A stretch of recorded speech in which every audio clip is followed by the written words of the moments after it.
My husband, Jamie, has always been cold towards our middle son, Morty, for some reason. This started to strain what used to be a smooth relationship between us. Is he treating Morty this way because he suspects that Morty doesn't look like him, and I might have cheated? I suggested a DNA test, but Jamie stubbornly refused. Suspecting something was off, I took the liberty of getting a DNA test done on Morty myself. What I found out was beyond belief. My name is Mia.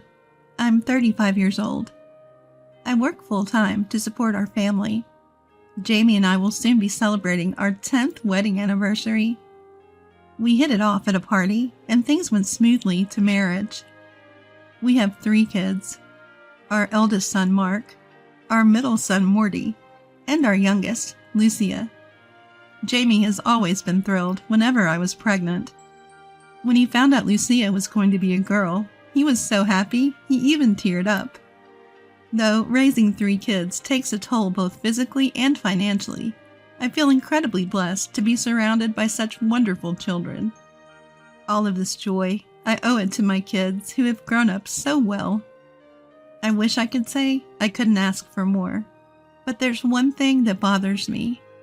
Jamie's attitude towards Morty. He's a wonderful father to Mark and Lucia, but for some reason, he's always cold to Morty. Just recently, this happened. We went to the park as a family of 5, but Jamie would only play with Mark and Lucia. When Morty tried to join in, Jamie brushed him off, saying, "Morty, go play with your mom."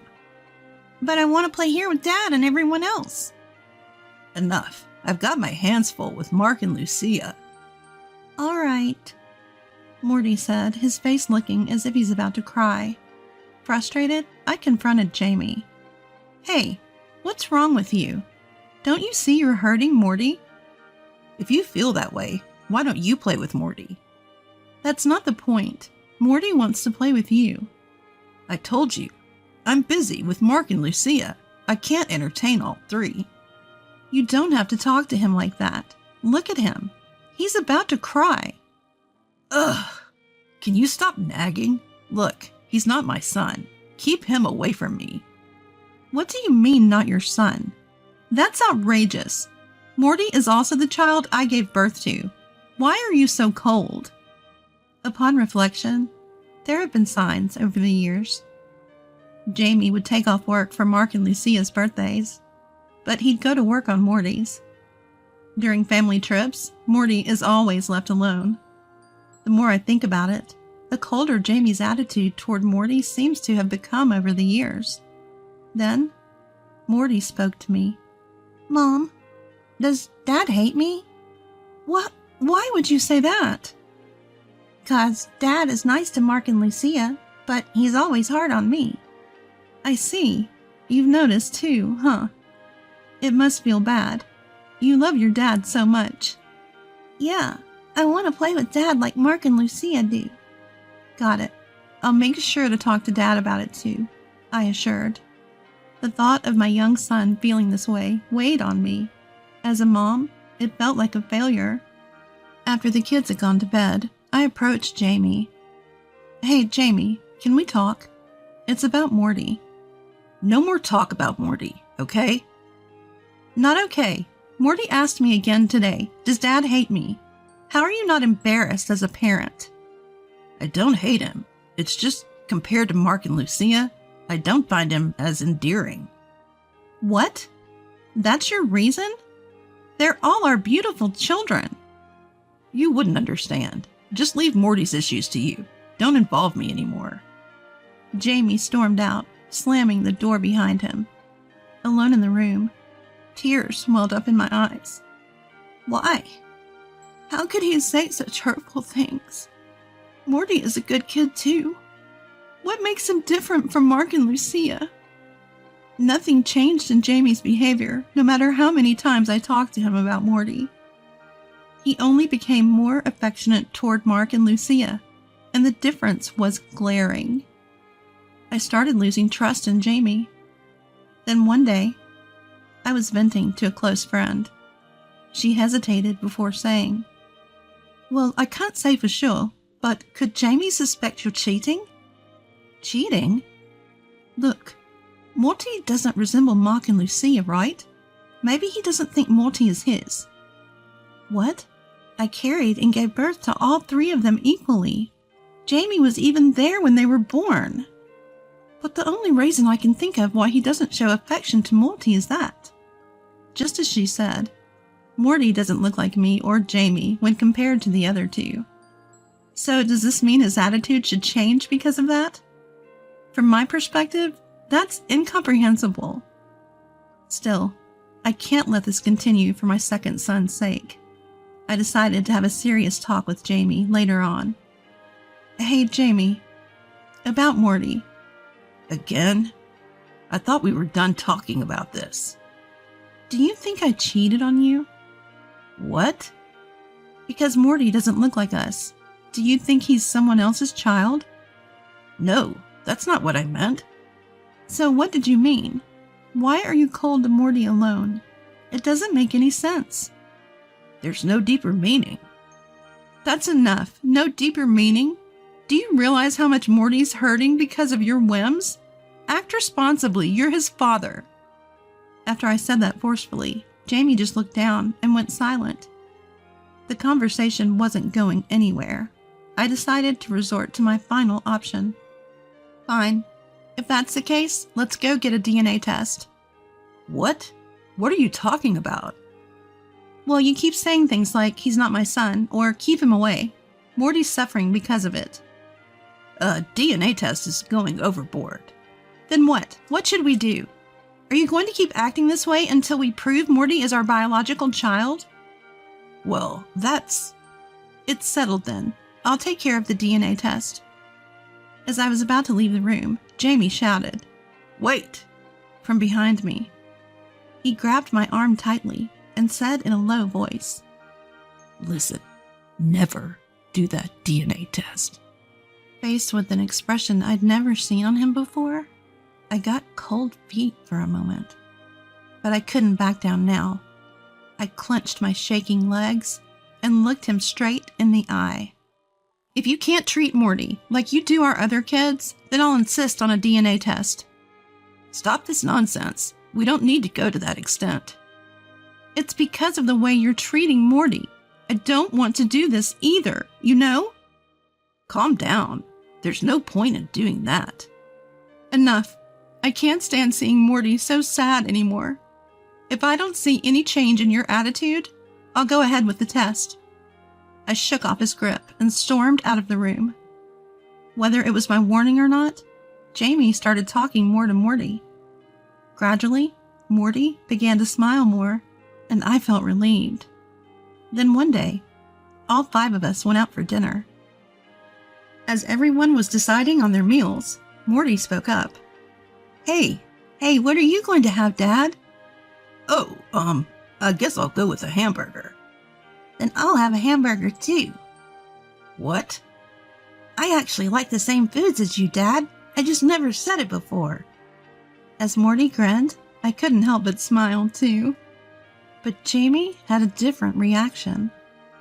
Why would we like the same things? You're not even my kid. Jamie's harsh words made Morty flinch. What? Dad? Don't call me Dad. Just stop it. Why? Did I do something? I'm going home first. Mia, take care of the kids. James quietly left the table and walked out of the restaurant. You could cut the tension with a knife. The kids sensed something was off, and the whole dinner turned somber. Selfish act by Jamie, casting a shadow over even the children. I couldn't hold back any longer. That night, I cornered Jamie for a heart-to-heart. What was that today? Do you have any idea how Morty must feel? I'm sorry. If you want to apologize to Morty. Why would you even? It's out of my hands, okay? He's not my son. Just leave me alone. At that moment, my patience ran out. All 3 are our children. No difference. And yet, he can say such a thing so easily. There's no time to hesitate. I have to change the situation for Morty ASAP. The next day, I took a day off from work and left the kids at my parents'. I then headed to the appropriate facility and requested a DNA test. I explained the situation to my parents and decided to stay with them until the results came in. That night, I received an out-of-breath call from Jamie. Hey, Mia, where the heck are you? At my parents'. Me and the kids are staying here for a while. What? Why all of a sudden? To spare the kids any more pain. You know what I'm talking about. Well, don't call us until you hear from me. Goodbye. Hey, wait a... Ignoring Jamie, who started to say something, I hung up the phone. My parents back home were worried too, but all we could do now was wait. Several days later, an unexpected truth came to light. I secluded myself in my room and opened the envelope containing the DNA results. My heart felt like it was going to leap out of my chest. Its beats were that loud. Seeing the results, I couldn't believe my eyes. What? This has to be a joke. According to the DNA test, Morty had no blood relation to us at all? He wasn't Jamie's child, nor was he mine? What the heck is going on? There's no way he's not my child. I clearly remember giving birth to Morty and during the labor pains. But the test results couldn't be lying. The names written were correct. In my shock, my mind went blank. I decided to leave the kids with my parents and head back to confront Jamie. I handed him the test results and interrogated him without mercy. What does this mean? You can't be. These are the DNA test results you've been refusing. Explain. You know something, don't you? Well, My husband fell silent, his eyes darting around evasively. At that last moment, I was incredibly angry at him for not facing the truth. That's enough. I don't know what you're hiding, but the results are out. Has this got something to do with why you've been so cold to Morty? No, it's just... If you won't speak up, I'll go back to the maternity clinic where I gave birth to Morty. I'll even call the police if I have to. Are you okay with that? Raising my voice, Jamie finally gave in and muttered, All right. Then he spilled a shocking truth. Morty isn't our child. He's the child of the woman I cheated on you with. What? The child of your affair? Yeah, a woman I met around the time you were giving birth. Wait a minute. That doesn't make sense. I gave birth to Morty and was discharged from the hospital as scheduled. That's impossible. I met her at the maternity clinic. She was a pregnant woman whose due date was the same as yours. What? When I pressed him for details, Jamie explained it like this. I was told I was at risk for preterm labor, so I was hospitalized at 9 months pregnant. Jamie visited often, but little did I know he had met someone else at the hospital. Turns out she was the daughter of the head of the maternity ward, and she was carrying another man's child. She fell head over heels for Jamie when he came to visit me. Apparently, she was forced into marriage by her parents to produce an heir. Maybe that's why her infidelity escalated. She wasn't in love with her spouse. Under these unique circumstances, Jamie and she began to have an illicit affair. Or rather, she aggressively pursued him, and before he knew it, they were entangled in this complicated relationship. She gave birth to her spouse's child on the same day I did. Then she cornered Jamie. I want to raise your child. If you don't let me, I'll spill the beans to your wife. Switch our babies. In short, it was blackmail. Fresh from giving birth, I couldn't possibly hear about Jamie's affair, so he caved to her outrageous demands. As a result, our biological child was switched with hers. In the hospital, Morty, who is really her child, came home with me. Jamie, teary-eyed, finally came clean. I'm sorry. I'm really sorry. I tried to tell you the truth so many times, but I just couldn't. So that's why you've been so cold to Morty. I tried in the beginning, but as he grew up and started to look more like her, I couldn't bear it. I can't believe this. All because of that. You don't understand how hard it was for me. My feelings are something you'll never understand, Mia. You can't be serious. Selfish much? I found myself raising my voice. I couldn't believe he was playing the victim even now, refusing to acknowledge his own faults. A surge of unutterable anger filled me. Are you kidding me? I was struggling too, you say? Like I care. Morty's gone through way more pain than you because of your self-centered actions, and yet you're acting like the damsel in distress? What else could I do? Really? It all started because you cheated, letting yourself be manipulated by her? What about our real child? What about Morty's feelings? What will happen to them? Well, that is. I've had enough of you. You've lost any right to parent. I'll raise all 3 kids myself. They'll never see you again, nor will you claim to be their father. Live with your guilt, you piece of trash. Ignoring Jamie's attempt to hold me back, I stormed out of the house. I later consulted a lawyer and expedited the divorce. Jamie admitted to the affair, and based on the DNA test results, we divorced, with him taking full blame.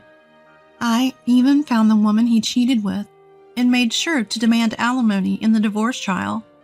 The only regret I had was finding out that our biological child had been living in a facility due to parental neglect. But there's no turning back now. People might think it's cruel, but Morty is my child now. From that day on, she had no contact with Jamie. I gained custody of the children, and now they're living at my parents' house. Fortunately, I have a job, so we're managing, but I expect to face various challenges ahead. Yet I have no regrets about my decision. I vow never to let Morty, who has come back to me, feel sad again. I plan to give equal love to all my children as if they are all my own.